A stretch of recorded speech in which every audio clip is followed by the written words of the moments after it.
ম্যাচের ঘড়িতে তখন ৭৪ মিনিট। গোলপোস্টে দাঁড়িয়ে থাকা গোলরক্ষক হঠাৎ মাটিতে বসে পড়লেন। চোট নয়, এটি ছিল মানবিকতার এক নীরব পরিকল্পনা। মুসলিম সতীর্থদের ইফতারের সময় করে দিতে ইচ্ছাকৃত বিরতি নিলেন অ্যান্টনি লোপেজ।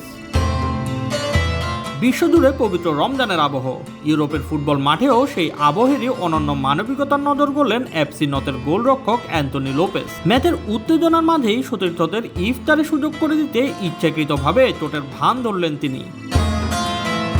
গত রোববার লিগ ওয়ানে এফসি নতে ও লে হাব্রে এফসি এর ম্যাচে দেখা যায় এই ব্যতিক্রমী দৃশ্য।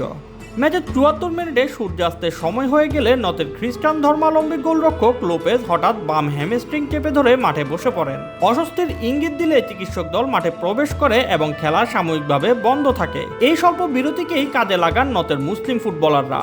তারা টাচ লাইনে গিয়ে পানি ও খেজুর খেয়ে ইফতার সারেন। পরে দেখা যায় লোপেজ দ্রুতই উঠে দাঁড়িয়ে স্বাভাবিকভাবে খেলায় ফিরে যান, চোটের কোনো দৃশ্যমান প্রভাব ছাড়াই।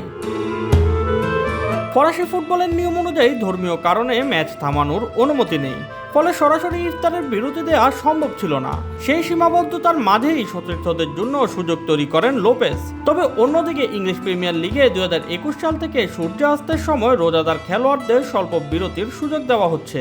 গোল কিক বা থ্রো ইনের মতো স্বাভাবিক বিরতিতে তারা টাচ লাইনে গিয়ে খাবার ও পানীয় গ্রহণ করতে পারেন।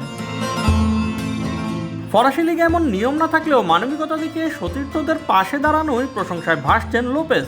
প্রতিযোগিতার কঠোর নিয়মের ভেতরেও যে সহমর্মিতার জায়গা করে নিতে পারে তারই উজ্জ্বল উদাহরণ হয়ে থাকলো নতের এই গোলরক্ষকের কৌশলী চোট। Shoaib Shams, BD sports time.